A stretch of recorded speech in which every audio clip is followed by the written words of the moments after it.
बंदो चरण सरोज गुरु मुद मंगल आगार। जेह सेवत नर होत हैं भव सागर से पार। गुरु जी की सिमरन मात्र से नाशत विघ्न अनंत। तासे सर्व आरंभ में ध्यावत हैं सब संत। तासे सर्वारंभ में ध्यावत हैं सब संत। सौभाग्यशाली गुरुमुख सज्जनों,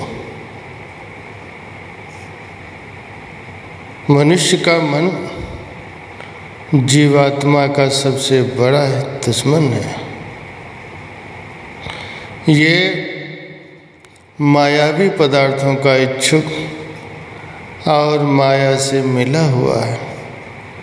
दूसरे शब्दों में कहें तो मन और माया एक ही रूप है। जब कभी अंतरात्मा की प्रेरणा से जीव की सूरत आत्मिक कल्याण के कार्यों की ओर रुख करती है तो ये उसे गुमराह करने में हमेशा तत्पर रहता है।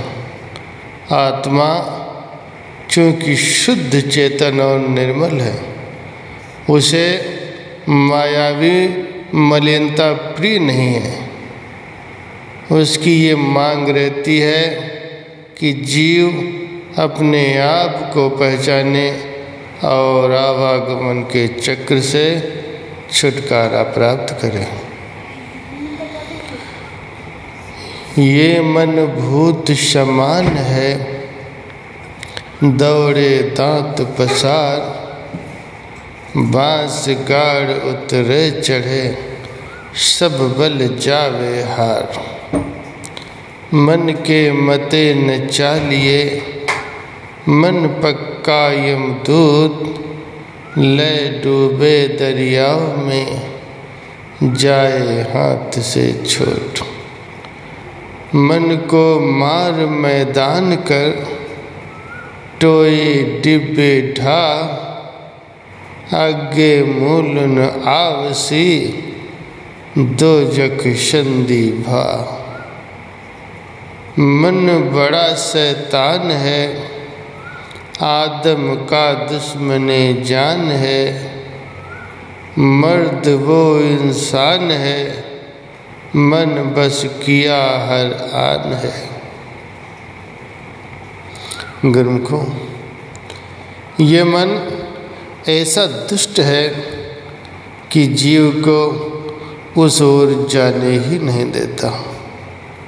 बार बार इसे माया के लुभावने रसों का लोभ देकर अपनी तरफ खींचता है। जब ये जीव माया के भंवर में फंस जाता है तो स्वयं प्रसन्न होता है और जीव को नीच योनियों का शिकार बनाकर जन्म जन्मांतरों तक असहाय दुख झेलने के लिए छोड़ देता है।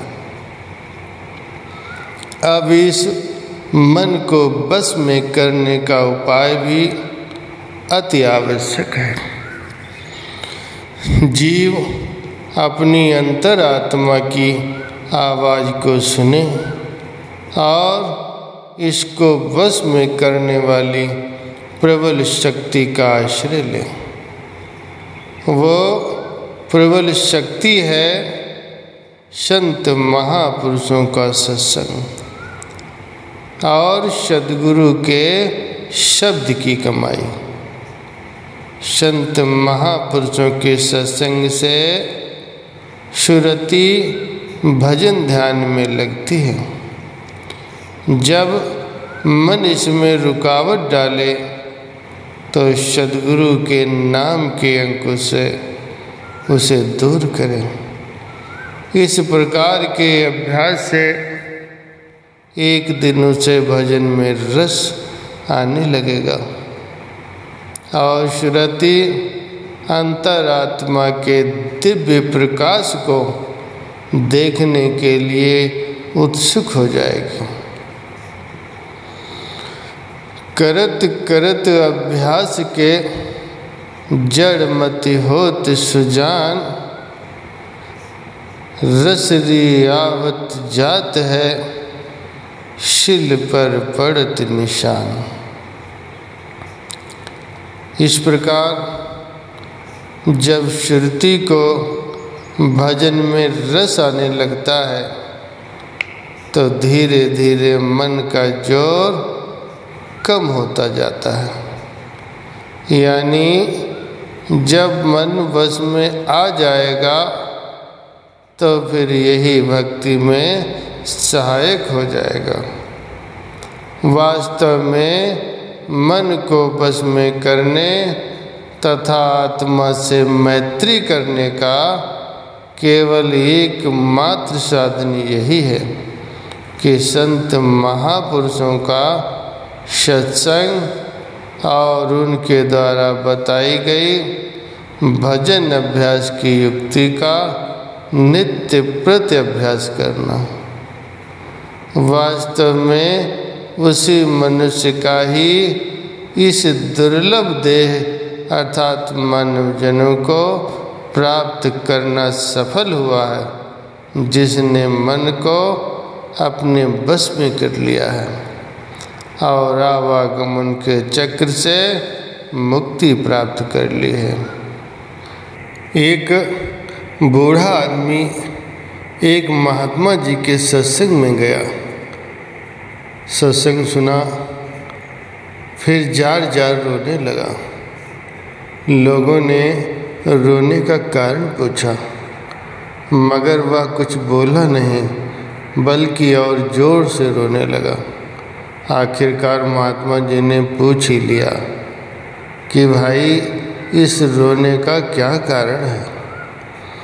बोला, महाराज मैं इसलिए रोता हूँ कि जब मैं जवान था तब मेरे बाल भी काले थे और मन भी काला था, तो मैंने कोई परवाह नहीं की कि दोनों का मेल हुआ है।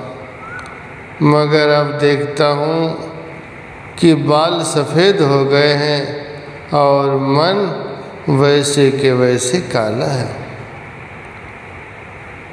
इसीलिए रोता हूँ और पश्चाताप करता हूँ और अपने आप को धिक्कारता और लानत देता हूँ। महात्मा जी ने कहा, रोने से क्या लाभ होगा? अभी जो जिंदगी के 2-4 दिन बचे हैं उनको भक्ति में लगा करके अपने हृदय को निर्मल बनाओ और इससे पूरा पूरा लाभ प्राप्त करो। बोलो जयकारा बोल मेरे श्री गुरु महाराज जी की जय।